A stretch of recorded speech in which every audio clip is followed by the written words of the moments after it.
Y estamos acá en la cancha, estamos en el Bernabéu donde viene Messi con la pelota, lo ve a Ronaldinho, pide, Ronaldinho, gol.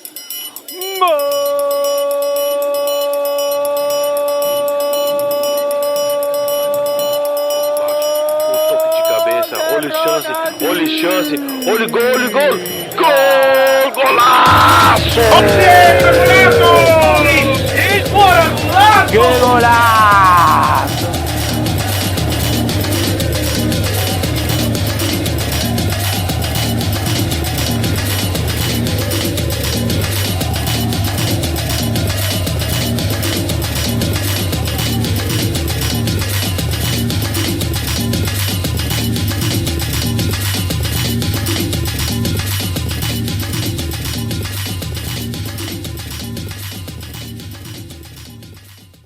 That's a sound you haven't heard in a while. The Golasso FP intro.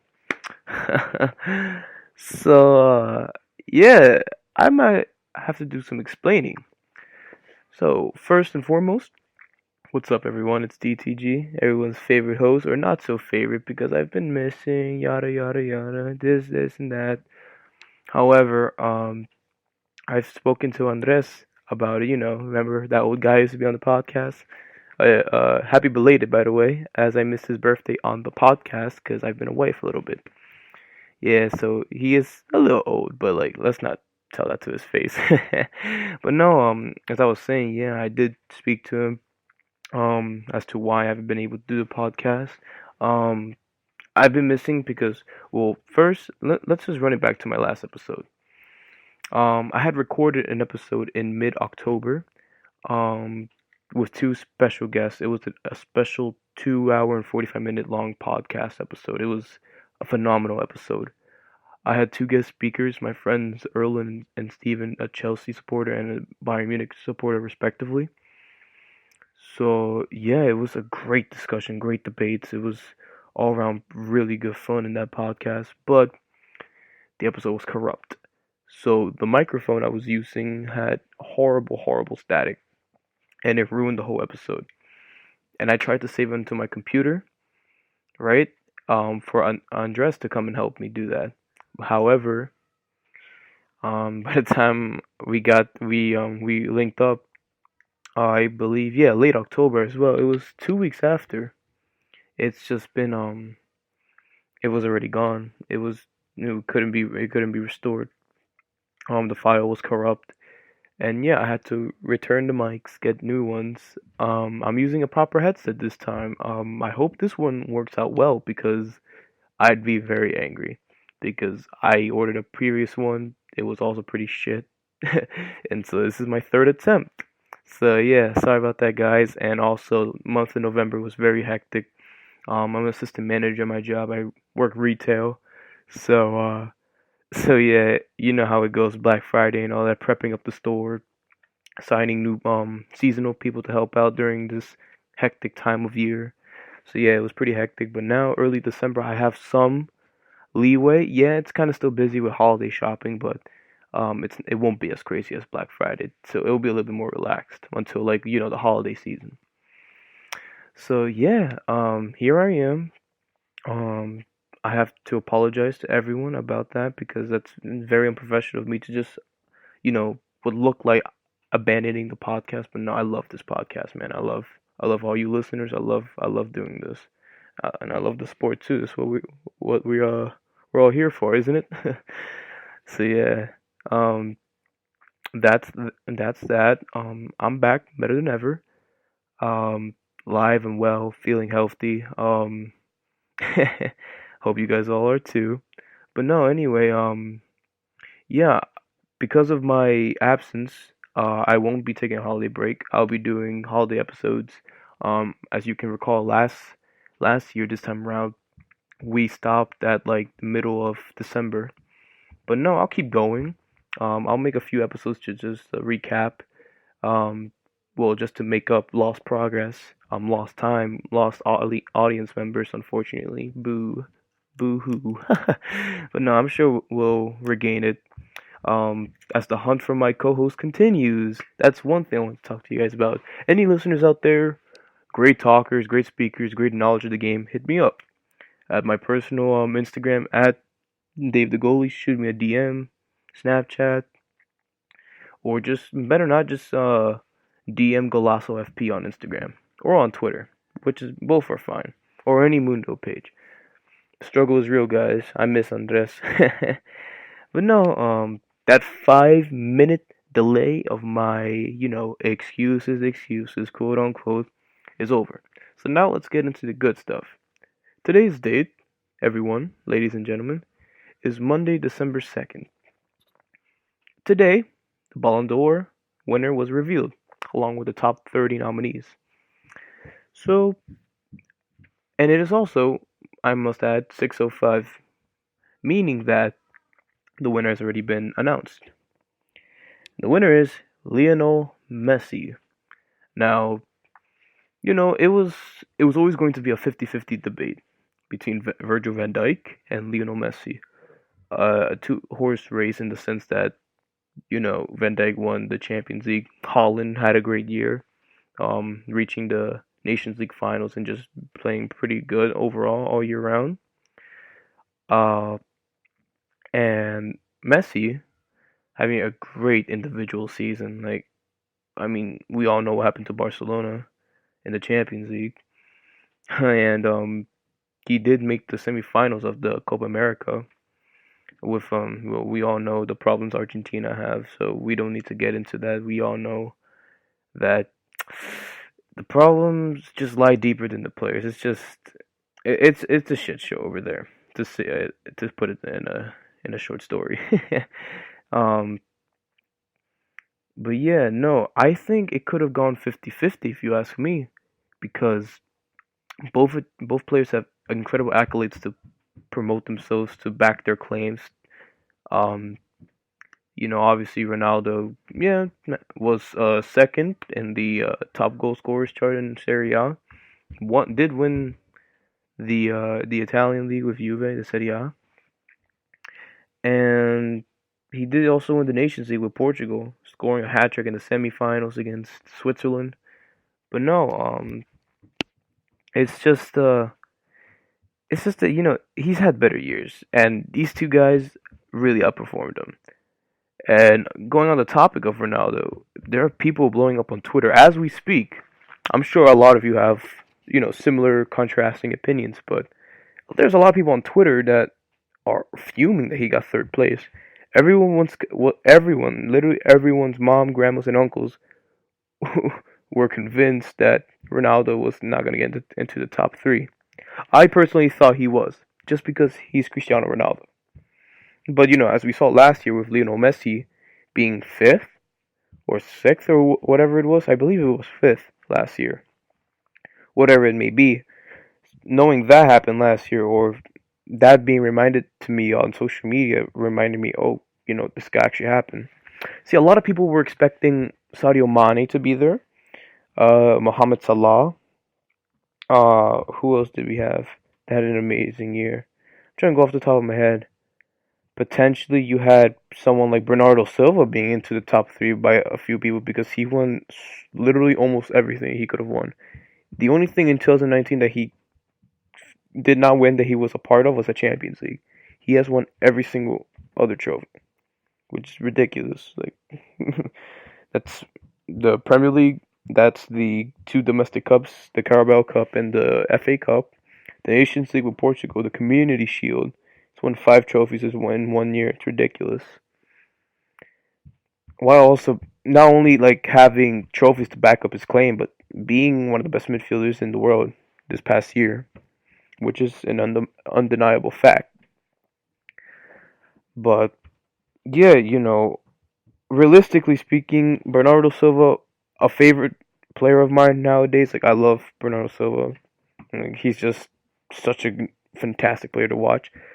Like, he's naturally a winger. When he came in from Monaco, when Monaco won the league with him in the side, always played on the right. Did play on the right on his first season at City, 17-18. Was pretty good, but nowhere near the level he's at now, playing more centrally. Still being a threat on the wing, but Pep is just, and I will say Pep has elevated his game tenfold, like he's done with Raheem Sterling. We'll get into City later. But more on the Ballon d'Or. Uh, Overall, I think I don't have a problem with Messi winning it. I do believe it could have gone both ways. I think both men deserved it equally as much as the other one did because accolades, individual stats. Yes, you can compare. Yeah, you cannot compare. A center back obviously to an attacking player like Messi, like goals and assists, like shots on, like all that. Like in terms of that, you can't compare. That's just stating the obvious. But going off, how impactful Van Dijk has been for Liverpool, not only this year but since he's arrived. The presence he brings to the national team as well, the partnership he has with De Ligt in there is just phenomenal, and it's just excuse me, it just goes to show that. Oh, excuse me. Wow. It just goes to show that defenders are starting to get more recognition because the last center back rather to win this award was Fabio Cannavaro, and he won the World Cup, and that's pretty much the only reason why he won it.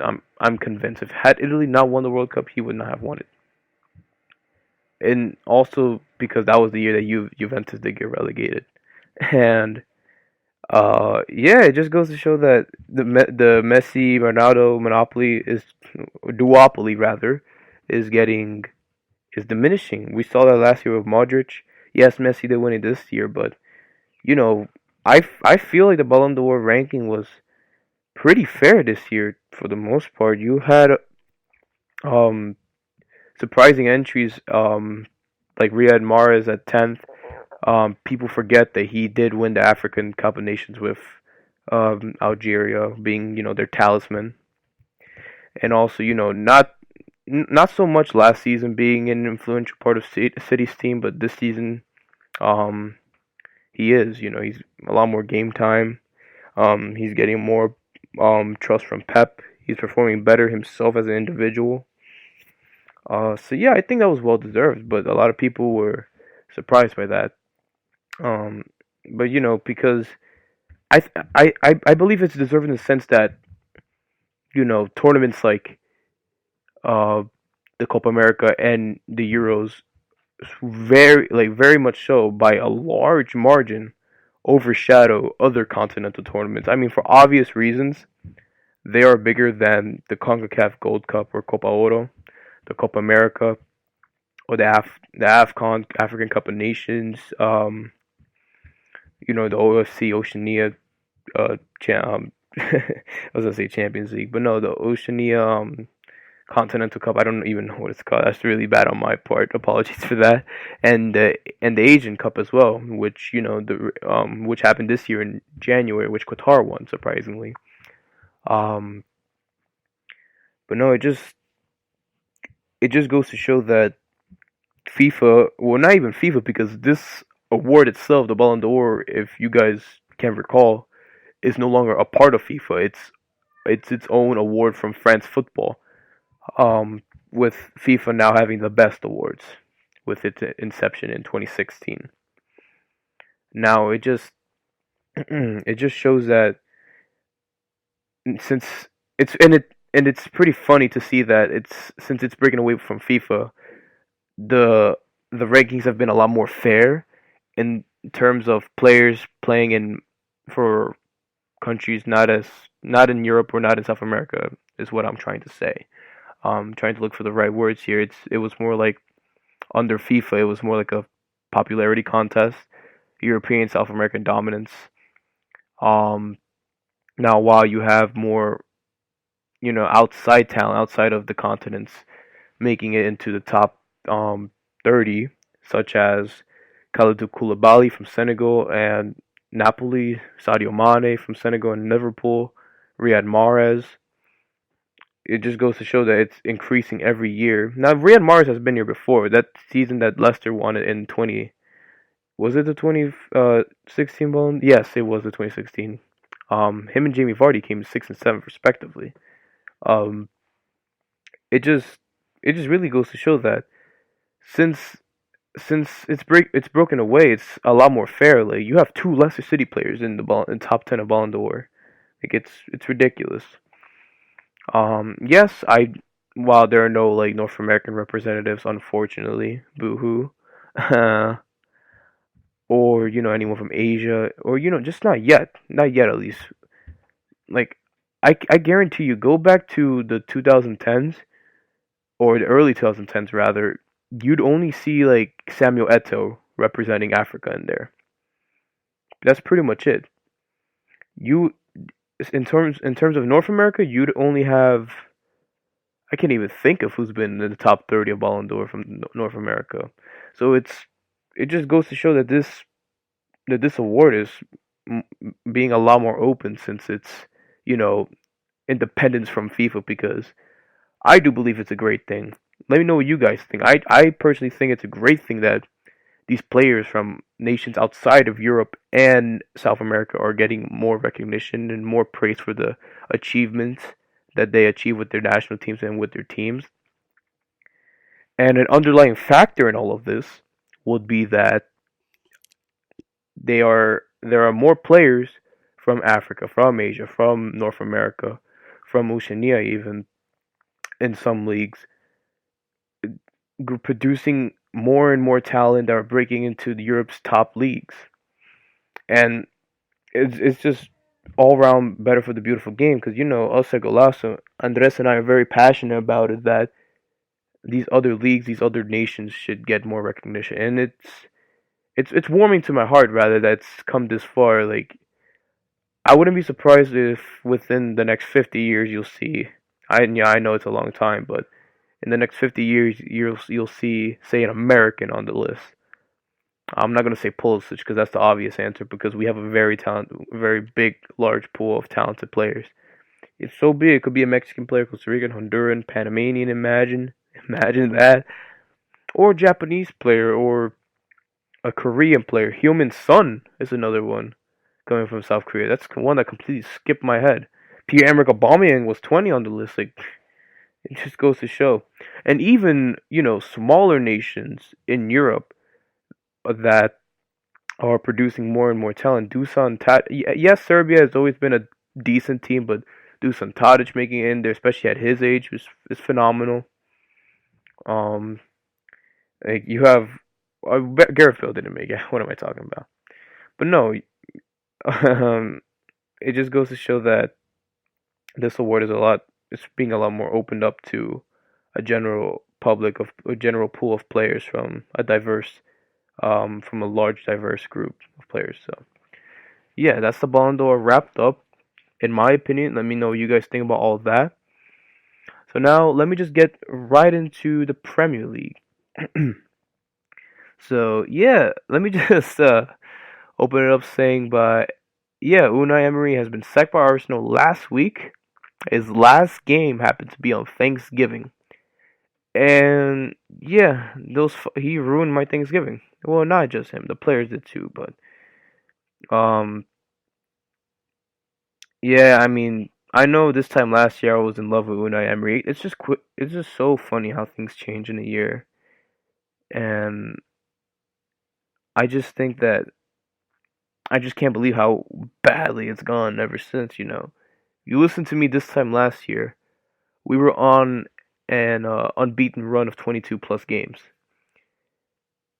And we had beaten Tottenham, I believe, on this day last year, or it would have been yesterday last year. So, um, I believe that it was the right decision. As harsh as it sounds, like Unai Emery was a great man, hardworking, relentless guy, like very passionate.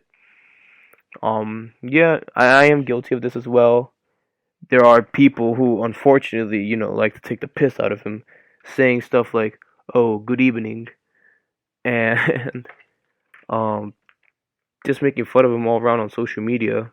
I mean, that's not really anything new with Arsenal because the fourth joke, the fourth meme, Arsene Wenger memes, all this stuff. But I I do like feel for him in the sense that he easily could have had like an English translator for him because he's always been doing that since he's come at Arsenal.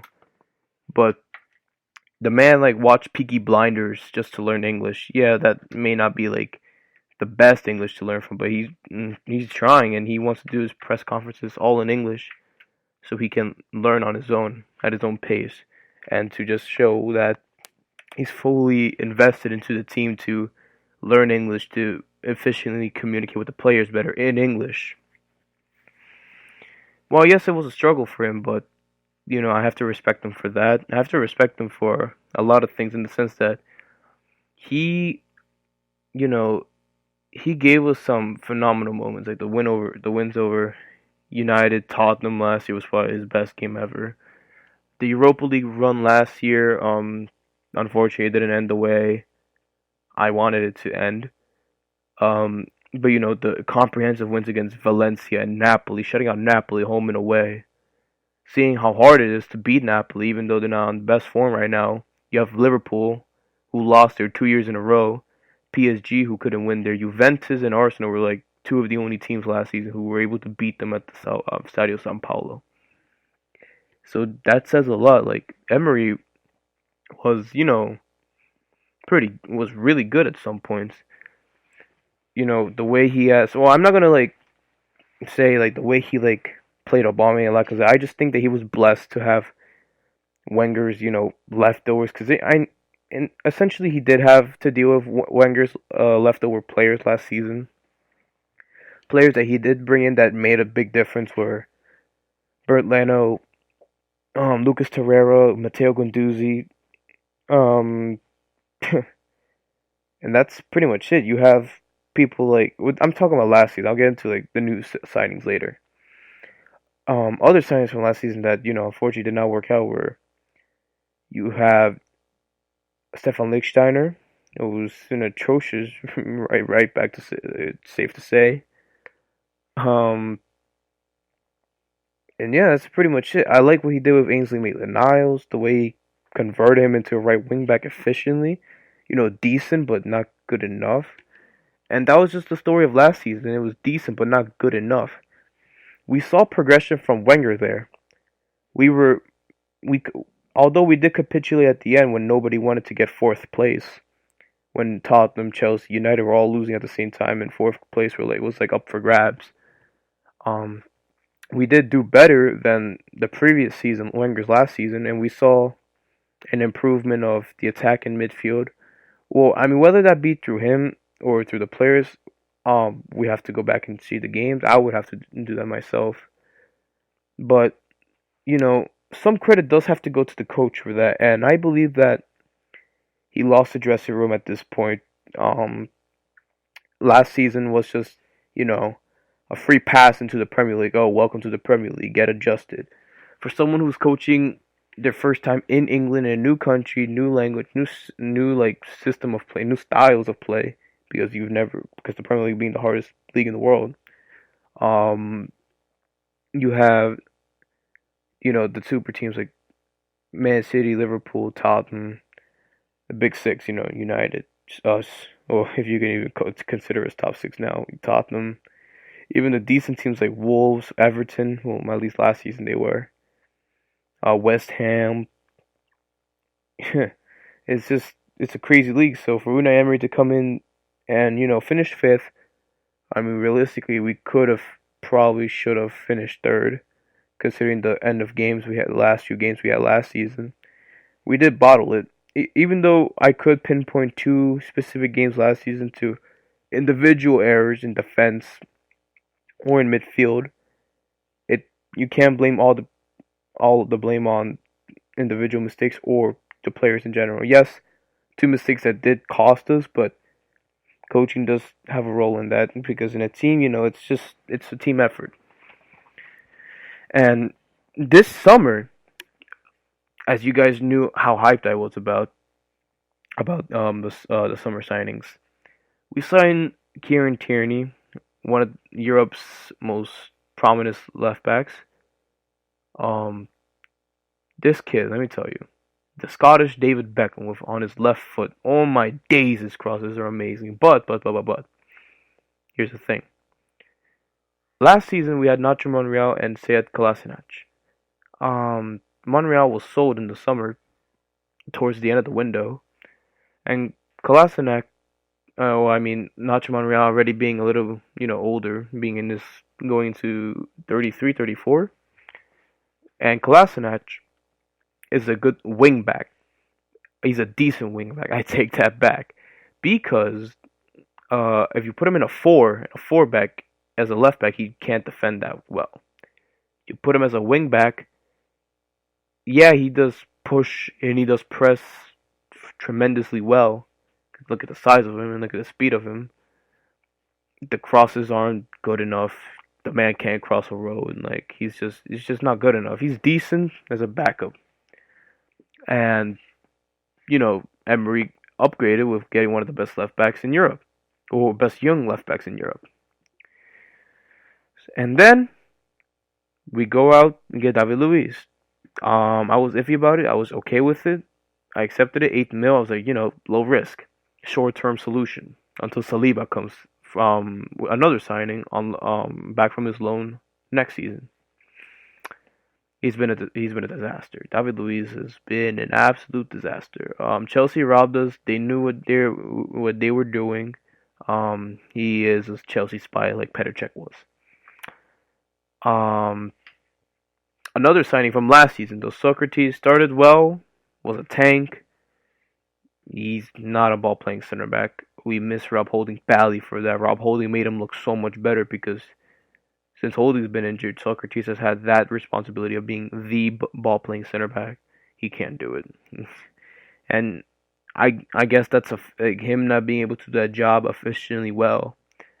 His confidence. He just looks so short on confidence that he can't even regain his form of last season where he's just a tank, a monster in the defense. So yeah, and Emery kept deploying him as that center back when we know it was not working. So that's one. That's another signing. Another signing from this summer coming back right now. Nicolas Pepe, club record signing from Lille. The Ivorian winger was amazing last season in France. The second highest goal scorer behind Kylian Mbappe. The top assister in the league. He killed it last season in Lille. Lille as a whole did kill it, but as you can see, with them in the Champions League, they desperately miss Nicolas Pepe. And with them in the league this season, they are mid-table. You take one of the most promising wingers in Europe, and he openly states that how he was nervous about playing in England, trying to settle in. You don't do him any favors and you bench him. You don't play to his strengths. You don't deploy an attacking fullback like Bellerin to help him out, even though Bellerin was injured. He is fit now.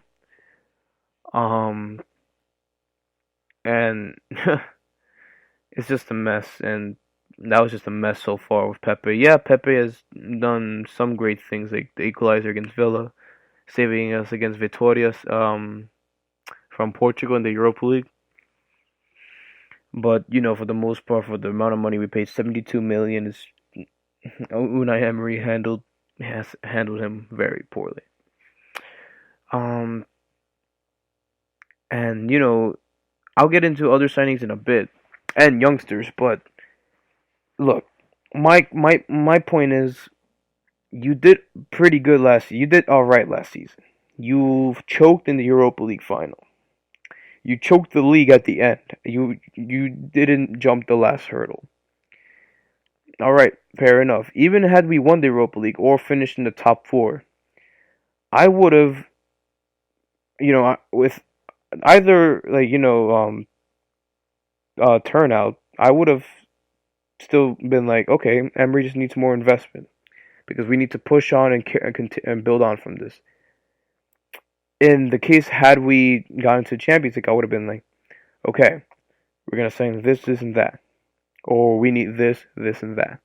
But since we lost that chance to get into the Champions League, we only have a reported amount of 40-45 mil to spend in the summer. So I was like, okay, Emery, you are responsible for getting these players out, the players who have let us down, the players who are not good enough, and replacing them. He did exactly that. Although he didn't sell 2 or 3 players that I would have sold. I'm not gonna name because there's no point of it anymore because Emery's not here. Emery got the players he wanted. He wanted a left back. He got a left back. He wanted a deputy center back because he was done with Mustafi's bullshit and didn't want to play Monreal at left back or center back. Left back because he was getting Tierney, and center back because he's not a center back. And also with Koscielny being a bitch and leaving, he wanted to get a deputy center back. So he got Saliba, one of the most promising center backs in Europe. He's 18 years old and he's already valued at 25 mil. But people always pay above valuation. So yeah, he's still young. He has one pro season under his belt from last year. Sends him out on loan. Fair enough. That's a great young signing for the future. Well done, Emery. Gets David Luiz, a decent center back to plug in for now, for at least 2 seasons, just like he did with Socrates. Buys an old center back for short-term solutions to help us get into the Champions League. Okay? Nicolas Pepe, we were crying out for a winger. Mkhitaryan was not cutting it at all. We had Alba sometimes playing on the wing, or Lacazette. Those two work well. Get a third man in there. Make an attacking trio just like Liverpool have. Just like City have. Just like every top team should have. Barcelona, another example. Bayern Munich. So on and so forth. Okay, you got Nicolas Pepe. Fair enough. You want youth? Okay. Brings in Gabriel Martinelli. Phenomenal buy. Guendouzi, phenomenal buy. They were both less than 20 mil. Let that sink in. Combined.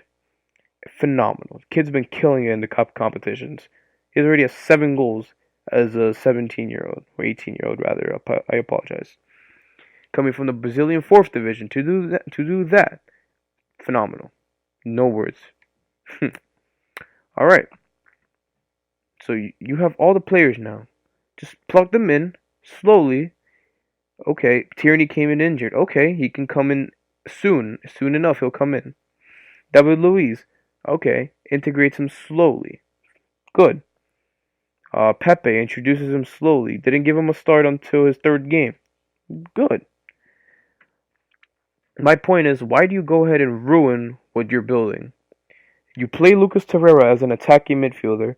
You try to put Granit Xhaka as a defensive midfielder when he's not a defensive midfielder. Or Guendouzi. You switch between those two while they're both not. And you're doing the exact opposite of what is needed. Playing the best defensive midfielder at the club as an attacking midfielder, leaving a huge gap there. If it's not the gap at DM from the lack of Torreira playing there, there's a lack in the middle, in the central midfield area, because the 2 other guys are playing DM. Another problem. You persist with a 4-back when we know Kolasinac cannot play a 4-back. Alright? You keep on persisting with Socrates being the ball playing center back. You can't do that. It's cost us goals. The people know our weakness. They press us so much from that. You keep doing it. You keep telling Bernd Leno to play it short. Just play it long. Sometimes you have to play it long. Playing it off from the back can be dangerous. And teams read us. Coaches read us. They do their homework. You do nothing. So you're doing nothing. The players are listening to you and they're losing faith in you. They lost confidence in you. He exercised Ozil from the team for no reason. Well, yes, I will admit one of the players I did want gone. I'll name 2. I'll name the first one right now. Mesut Ozil. I did want to sell him because of his massive wages. 350k a week. He should be doing more. And with those wages, we could invest it in better for the betterment of the whole squad. Like with those wages, we could buy at least 2 more players. It's fine. We could pay 2 more players with those. Not to say Ozil is a useless player, but he doesn't justify the pay that he's getting. So that's the reason why I wanted to sell him, to free up the books. Yeah, he didn't play Ozil for a month in the Premier League. from early September all the way until the like even after the Crystal Palace game, which I'll get to soon. When you're playing Lucas Torreira as an attacking midfield, I don't get why what you're doing. You have an attacking midfield in the like not even in the squad in Mesut Ozil. Like if you need some creativity, just put him in. Like, he'll do better than Torreira. I'm not saying Torreira did badly in his position, but it's the fact that Emery, insisted with it, left a huge gap and just cost us so many times, time after time. It's just ridiculous. Like, okay, I'm just gonna stop rambling on about that. But regardless, yes, I did want, and I still wouldn't mind Ozil leaving because of his pay, of his weekly wages. But if you're gonna be playing a system, play the right players in there, do the right things, like be okay with change. He's starting to be like Emery, in my opinion, from what I was seeing, was starting to be like Wenger a little bit, persisting with the same shit, not changing his ways, being an old dinosaur. Yeah, no offense to Wenger, at some points he was playing and acting like an old dinosaur, stubborn. Unai Emery was being a bit stubborn as well towards the end of his tenure at Arsenal. So yeah, I will praise him for promoting more youth, like putting them into the first team, like Bukayo Saka, Joe Willock, Reece Nelson coming back from his loan, making Emiliano Martinez his second choice goalkeeper. He's a great goalie. Ainsley Maitland-Niles, like just young, like all these youngsters, Emil Smith-Rowe, Martinelli. It just goes to show that he is a capable coach, but not at this level. I'm sorry, I have to admit it. And I think it was the right decision. I think Unai Emery is, after failing at PSG and I hate to say it, failing at Arsenal, is a mid-tier coach. He is not the coach to, compete at the highest level. He can coach in the Premier League, just not at a top 6 club. Ironically, you can say Everton is a good destination for him, seeing how, they have their own problems with Marco Silva, their manager at this moment in time. I say mid-tier because look at what he did at Sevilla, 3 Europa Leagues in a row. Phenomenal. But yeah, I am sorry that it couldn't work out. I really thought, Unai was going to be the man to at least, get us back into the Champions League. It did seem like that at points. And then we would, he'd be the one to start the rebuild of Arsenal while we'd hire someone else in the long run. And I think that time is going to come soon. Because while, yes, Freddie Ljungberg, Unai's assistant this season, he was the academy, the under-23 coach last season. Freddie Ljungberg, Arsenal legend, love that man, is taking over the reins temporarily. Even if he does stabilize the ship a little bit, I wouldn't want him to get the job solely because look at Man United. Look at the problems that Ole Gunnar Solskjaer has. He was not the man for the job. Like, he went on a honeymoon period, and after that PSG win, it's been downhill ever since. I just, I don't want legends to tarnish their club legacy. I mean, I don't care about United, but it's never nice to see like legends tarnishing legacies at clubs. It's not nice at all. They're legends for a reason. Their legendary status should stay like the way it is. Freddie Ljungberg, of course, having that status, being an invincible. Wow, yeah, he did draw 2-2 with Norwich City. I'm not too bothered with it. He has no head coaching experience as a first team coach. He only has assistant coach experience at Wolfsburg and being a youth coach at Arsenal. However, I wouldn't give him the job even if you did well, but I will not criticize him for the 2-2 draw at Norwich. He only had 2 days to prepare for it, being given the job on Friday, and then had Friday and Saturday to work with, and then Sunday was the game, Sunday morning Eastern, that is where I am. So yeah, it's just, It's just now who's the right man for Arsenal. And the statement given by Arsenal Football Club, you have um, it states that Freddie will be the interim first team coach until the board have decided on a new head coach. So yes, they are looking for a new head coach. It's not what Manchester United did in their appointment of Solskjaer, stating that he will lead us until the end of the season. But obviously things happen and he got the job permanently. So yeah, that's that. Who do I want? I want Massimiliano Allegri, hands down. I would love Pochettino. I'll get into that as well. Um, I just don't think he'll do it because when he was linked to Barca, he said no straight out because he played for Espanyol and he managed there and he has respect for Espanyol, another Barcelona-based club, rival of Barcelona. So I just think he'll do the same at Tottenham because well, let's just move on to Tottenham now, who also sacked Mauricio Pochettino because yes, I don't at the time I didn't think it was right, but hearing pundits, hearing ex-players talk about experience, their own experience, who have been at this level, at this high level of football, um, Pochettino was, a Tottenham legend, made them, as much as I hate to admit it, made them something out of nothing. I was never, I always used to take the piss out of Tottenham. I still do because they're our rivals. Like that's what rivalries are all about. But he gave me one of the most nervous moments of my life. Taking Tottenham to the Champions League final, and that was horrible for me as an Arsenal fan, especially considering that the Europa League was a few days before the UCL final this year. And Pochettino, what he's done with that team, what he did with that team was phenomenal.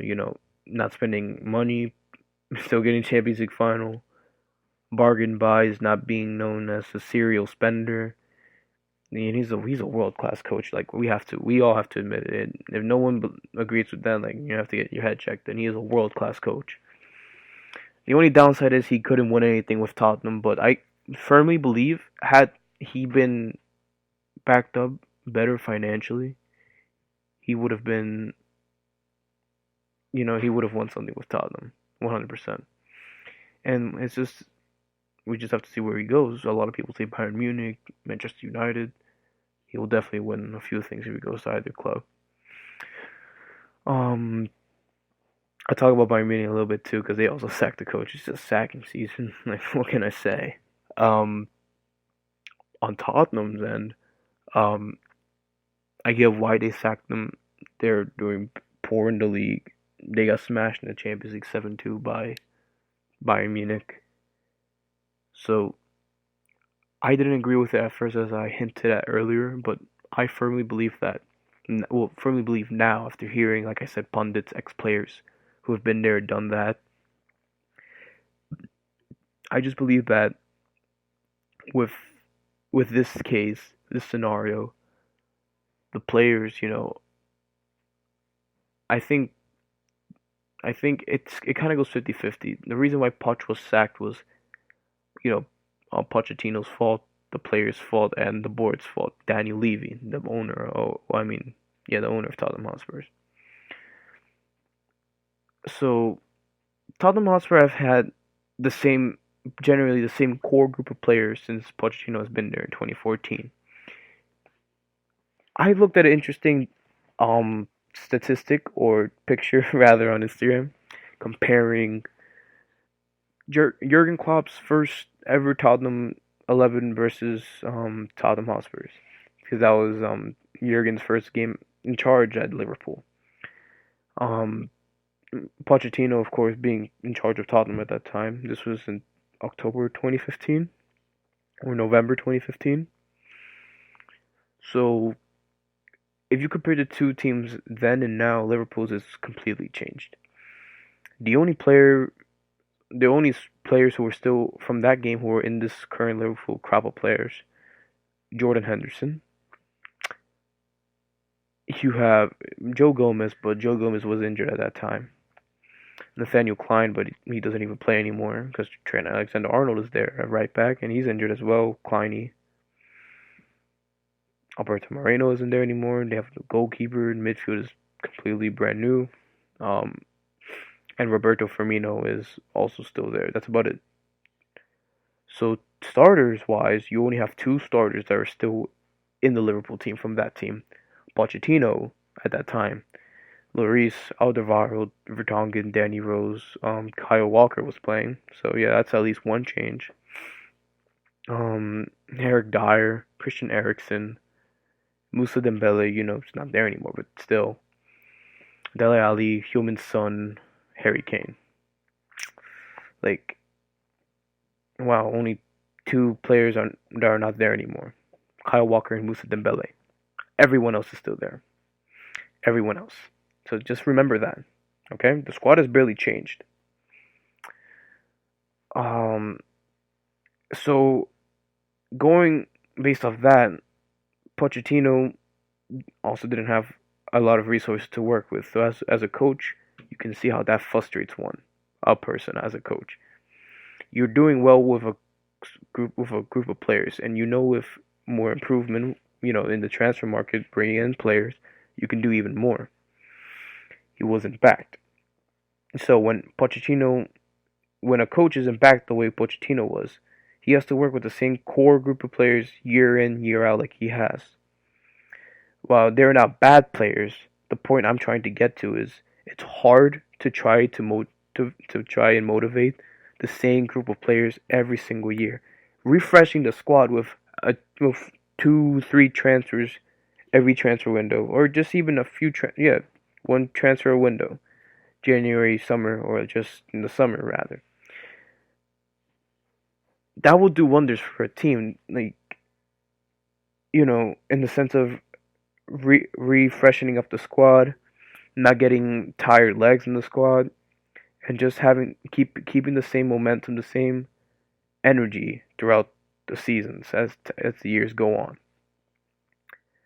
Now, with that being said, Tottenham Hotspur, like as I said much earlier, hasn't won anything under Pochettino. They never did. So it's hard to motivate enough as it is the same core group of players, no matter how successful you are. That's why you need to, refresh, even if they're backups, like at least buy backup players to try and motivate them. And because, with some man-to-man coaching, it could go a long way. They could break into the first team, and it just, makes the team competitive, and everyone's fighting for a place again. Everyone's playing at their hardest, at their full potential, which is the beauty of coaching, because you have different forms of it as far as man-to-man coaching, tactically, but without proper investment, it's hard to do it, especially when you don't have the trophies to back it up. So I can understand why the players lost faith or were demotivated, because it's the same message from the same coach every single year. We're not doing anything. We're just fighting for Champions League places. That's it. We are not competing for any trophy. We're just doing the same thing over and over again. So what's the point? A new voice, a new head voice, leading voice is required. Usually in the coaching business nowadays, you have a 2 to 3 year cycle of coaches that stay at a club. At big clubs for the most part. Examples being Chelsea, Tottenham Hotspur, Bayern Munich, Borussia Dortmund, Juventus, Inter Milan, so on and so forth. Even Man City before Pep, or Liverpool before Klopp, or United post Fergie. So I just think it's a combination of all three factors of Poch not being backed up, of him not being able to motivate the players year in, year out, the same group of players, and the players just ultimately losing faith in him and losing him, resulting in Poch losing the dressing room. So sentimentally, I feel like it's not right because of everything that Pochettino has done for the club, but you can understand why the change was needed, and Jose Mourinho was brought in.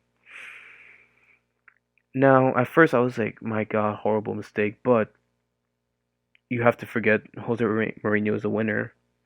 He's a great man-to-man coach.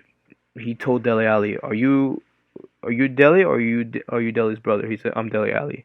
And then he's like, "Okay, good. Play like Dele Alli." Giving that extra little motivation right there. That's what it's all about. That's how you talk to players. Like it's a little bit of like a I wouldn't say disrespectful comment, but a little bit of like a spicy comment right there. So who are you? Are you Dele? Are you Dele's brother? I'm Dele. Yeah. Okay, then go play like Dele, not like his brother. Like, oh shit, okay. Like, just bring that fire, like that passion back into like a dead locker room, into a dead training ground, because you know, training under Pochettino the last few days were just okay. Here you go. Okay, now it's like, whew, let's go. All right, it's a new beginning, and I do firmly believe that now. Reevaluating my own initial opinion, I do believe now that Mourinho is at least going to win one thing with Tottenham. Could be an FA Cup. Not saying they're going to do the same impact on the Champions League, but they'll do something. So yeah, staying in the Premier League, Liverpool 11 points clear, beating Man City before the international break, and Man City drawing 2-2 away to Newcastle. They're 11 points clear of City. City unlucky with injuries this season, but oh my gosh, I can't. It'll be funny to see Liverpool bottle it, but I don't know what's gonna happen anymore. It's looking very unlikely. And then you have Leicester City shocking not the whole world because they're not winning the league again, but they are in second place right now, ahead of City by a point. Now, Leicester City under Brendan Rodgers, I just have to applaud. Like, oh my gosh, they are so good to watch. They are the most, like, not on paper, because on paper you'd say Man City or Liverpool, but Liverpool nowadays, like for the past, besides that City result, they've been grabbing wins playing poorly. VAR has helped them out a lot, but they're not outplaying their opponents. Opponents are actually playing better than them, but they're grabbing wins. That's what good teams do. World-class teams could grab results even when they're playing poorly. However, with Leicester's case, they're the best team in the Premier League right now, like performance-wise. It's crazy to say, but let me just read this out to you. Jamie Vardy, backed up with the top goal scorer in the league, backed up by Yuri Tielemans, phenomenal wonder kid. James Maddison, one of England's best players now, one of the most underrated players in the Premier League, behind Wilfred and Ndidi, probably at this point top 2 CDMs in the league right now, behind N'Golo Kante. And yeah, N'Golo Kante's been injured, but still, like, it's N'Golo Kante. Let's face it, it'll be hard to displace him. But Ndidi is up there. These guys are all below the age of 25. I think Ndidi might be the oldest at like 22 or something like that. Something insane like that. And then you have the back line, Kaglar Soyuncu, the best center back in the league this season. The Turkish man has been unreal with Johnny Evans. Yes, the Johnny Evans, the old tard from Manchester United and West Brom. Also been killing it, turning back time. Ricardo Pereira and Ben Chilwell, one of the best fullback pairings in the league. And then you have, who's on the right and who's on the left? Jose Perez is on the left, formerly of Newcastle, who raised question marks for a big transfer fee because he's an all-right player. He's been killing it as well. Like, Kasper Schmeichel in goal, bro. Like, this team is ridiculous. Like, and Brendan Rodgers, like, I did make fun of him in the past when he was linked to Arsenal when Wenger left, but bro, I'd kill to have him right now. Hell yeah, like Brendan Rodgers, like, oh my gosh, this guy is something, bro. He can go to a big job. I think the Liverpool job when he was in charge was too big too soon. But oh my gosh, like this guy, like, and also the guy who in question at right mid was Harvey Barnes, like from the Leicester Youth Academy. Like, kid's kid, another special talent right there. I think his time at Celtic really has helped Brendan Rodgers as a manager because he was promising at Swansea, playing some good attacking football at Swansea. So it's not surprising to see this from him. But the Liverpool job, as I said, I think, as I can tell you now, going based off what I saw then and what I see now, came to him way too soon at a big club like that. I think this is. I won't say that this is his level because I do think he can go to a bigger club than Leicester and achieve great success there. But why would he leave Leicester? They're gonna make Champions League. Leicester City will be in next season's Champions League. It's just written in the stars. They'll make a comeback into the Champions League. Oh, it's just crazy to say. Then you have Chelsea under Frank Lampard doing all right. They lost against West Ham. They were on a good roll, but they played one of the best games of the Champions League this season with Ajax in a 4-4 draw, which is crazy. But they're doing all right. United, same old banter club, just like Arsenal. We're just banter clubs. Going back on Arsenal, because I did tell you guys I was going to reveal the name of the second player who I did want out of Arsenal. It was Granit Xhaka. You guys know the controversy with Granit Xhaka telling the fans to fuck off as the Arsenal captain, walking off the pitch, sulking. You're the captain, mate. Like, we're tying 2-2. We drew 2-2 against Crystal Palace at home. We blew a 2-0 lead. And you're the captain. You're being subbed off. You didn't even play bad. But you're walking off the pitch, bro. You see your number on the board or you're getting subbed off, you run off the pitch. You want your team to win. Don't waste the time, bro. Like, and the fact that he was so disrespectful to the fans and telling them to fuck off and acting like a big tough guy as the captain, disgrace. I would have gotten him out anyway because I don't think he was good enough. But he was made captain, so I backed him. But that's just unacceptable. I know he's played 2 games since in the Europa League and at Norwich. He hasn't played badly, but if we want to move forward and achieve our goals, we need to make investments. We need to drop him. We need to find something better because it's went far too long.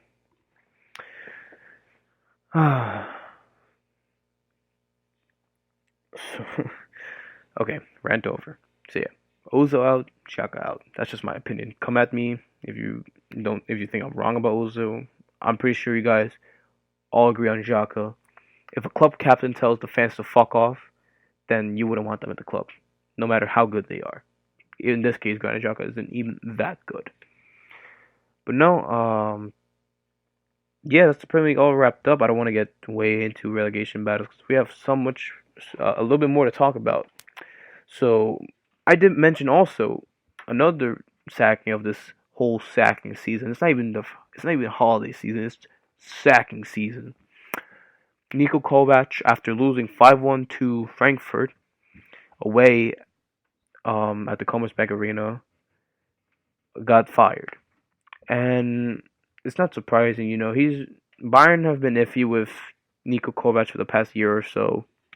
They have an interim coach as well, the assistant to one of the assistant coaches. I forget his name. It's really bad on me. I should really do my research. I apologize.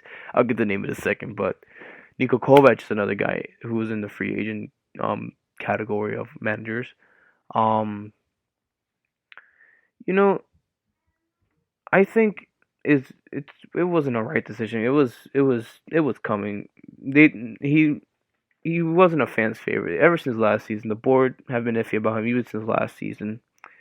But him in the Champions League hasn't done that bad this year. I mean, they're through. They have a perfect record. Like, it's okay. Like, they're doing fine. But Bayern in the league, however, is a completely different story.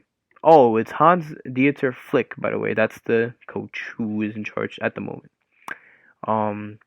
In the league, however, you have, as I said about Leicester City being the best performing team in the league, in the Premier League, I think Borussia Mönchengladbach is the best in Germany. They are so good to watch. I'll get to them in a little bit. Not too much in depth, but whatever. Well, I would like to apologize first and foremost because we had technical difficulties right now with the outro loading up way too early. That's just my fault. But yeah, anyway, going back on Bayern Munich, they're 4th in the league. For a club like Bayern Munich being fourth in their league, as you know, a lot of people don't take the Bundesliga seriously because the Bayern dominance, which I do get could be annoying. Which I do find annoying. I do find it satisfying that a team like not even Dortmund, but Borussia Mönchengladbach are top of the league, and I could see why Bayern Munich did that because it's been disappointing in the league, and they have a pretty nice gap ahead of Bayern Munich. I want to say Gladbach at the top because I mean I'm not gonna say it's a pretty good one because Dortmund they also bottled a lead against Dortmund. I mean against Bayern Munich this time last year, being on top of the Bundesliga. They're only 4 points away. Yeah, that's nothing. Bayern Munich could catch up. I hope they don't because Borussia Dortmund they have a bigger lead this time last year and they still choked. They crumbled under the pressure. And Borussia Mönchengladbach, on the other hand, oh my gosh, like Marcus Thuram, like the son of Lilian Thuram, is probably like the best signing in the Bundesliga this season. Like he's been so good for them. They have one of the most underrated goalies in the world, Jan Sommer. Love that guy. They what's his face? He's been linked to a lot of big clubs. Dennis Zakaria, the Swiss CDM, phenomenal player. He's touted for a big move. He's well deserved of it. Alisson Playa, formerly of Nice. Brio Mbolo. A lot of you FIFA Career Mode or Football Manager players would know about him. He's a wonder kid. He still is young, but you know he hasn't hit his full potential just yet at the age of 22 because he did have an injury hit stint at Schalke in the Bundesliga, which he did all right in being in and out of the team. But I will give credit to their coach Marco Rose, German coach who was the coach at RB Salzburg, Rebel Salzburg, who are making waves and headlines in the Champions League this season, as you guys know, playing against Liverpool and Napoli. Marco Rose got Salzburg into the Europa League semifinals 2 seasons ago, where they lost to Marseille. But this guy, like, he knows how to set up a team. He is one of the best young coaches in Europe and one of the most underrated coaches in Europe. Like, this guy, he's due for a big move. Like, it's just something about Germany producing young or, like, not even German coaches, but, like, just being in the Bundesliga itself, like, young, exciting, eccentric coaches. You have Julian Nagelsmann, one of my favorite coaches in the world, at RB Leipzig. One of the best, in my opinion. Like, it's just insane. Like, the Bundesliga, you guys should watch this season, because even Bayer Leverkusen, who beat Bayern Munich 2-1 this season, are making waves. Like, they beat Atletico, like, in the Champions League as well. It's been a great week for them. Well, they didn't beat them this week, but they have a chance of going through ahead of Atletico. Imagine Atletico go to Europa League again, and they fuck Arsenal over again. I mean, we probably fuck ourselves over at this point, but anyway, you guys should watch the Bundesliga more, and it's always on Fox, guys. Like, it's always streamed in America. I understand, like, Serie A, that you do have to pay for some BN Sports channels, depending what you have. Well, unless you guys do illegal streams, you guys are fine. But no, you know, because of the amount of Americans in the Bundesliga, there's always Bundesliga games available to watch to us over here in the States. So I highly recommend it. Not just the big teams, but teams like Leipzig, Freiburg, Leverkusen, Mönchengladbach, especially. Just watch them. I think it's worth your time, 100%. And also, just to wrap up the show on a quick announcement, those are just some things I wanted to talk about that have happened as of late. Just Premier League and Bundesliga wrap up.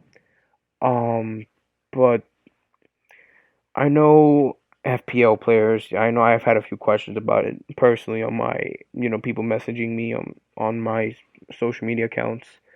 Sorry guys, FPL is not working out simply because, as crazy as this may sound, there are just too many frequent new winners every week that we just didn't think about it thoroughly enough. Like, there are way too many people in the league that there's a new winner every week.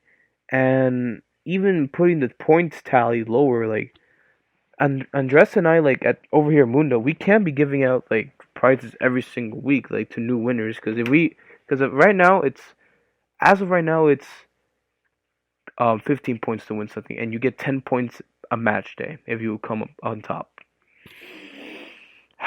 Like, they're just gonna, and if we even lower the points to 10 points, we're just gonna, end up giving out prizes every single week. It's supposed to be more competitive. We're just giving away stuff at that point. So we wanted to keep it at 15, but there just kept being too many winners where we reached the point that, like, what's the point? Like, no one's gonna be able to achieve like maximum points, like be able to get like top prizes if they wanted to. It's gonna be virtually impossible to do so. So I do have to apologize on behalf of myself, Andres, and the Mundo family. The FPL Mundo Fantasy League is, you can still play in it, but we will not be giving any awards because we need to think things through, and it's already almost the middle of the season. Time's passing by so quickly. Like, it just reminds me of like the time I came up with this whole idea and how excited I was for it. It was amazing. But we will think it through for next season because clearly enough of you want to play this game and it's that fun. But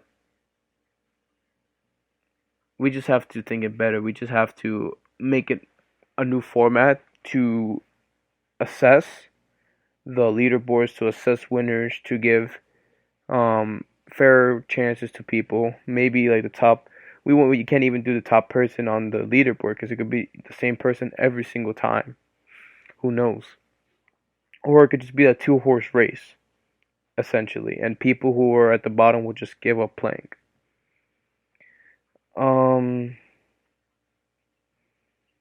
Yeah, it's just too much, and we need to handle it better. And essentially, it's just me, Andres, and Fernando on the Mundo team.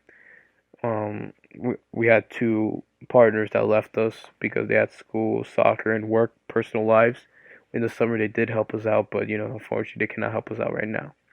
So we're still a small team. We're still looking to hire people, not even hire people, just like getting people on board and help us out over here at Mundo and Golasso. As I said, anyone interested in being a co-host, anyone interested in being on the family to help us out and grow, be much appreciated. And yeah, that's that. Thank you guys for listening to my comeback episode. I'll be back next week, and you guys can listen to us on Spotify, Los Radio, Amazon Prime Music. Not Amazon Prime Music, but no, Google Play Music. It's been a while, guys. You guys get the point. You guys can listen to us anywhere, pretty much anywhere. iHeartRadio, you name it. So yeah, that's that, guys.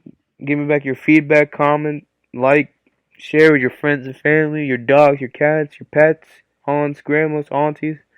This is DTG signing out. I'll see you next week. It's great to be back, everyone. See you.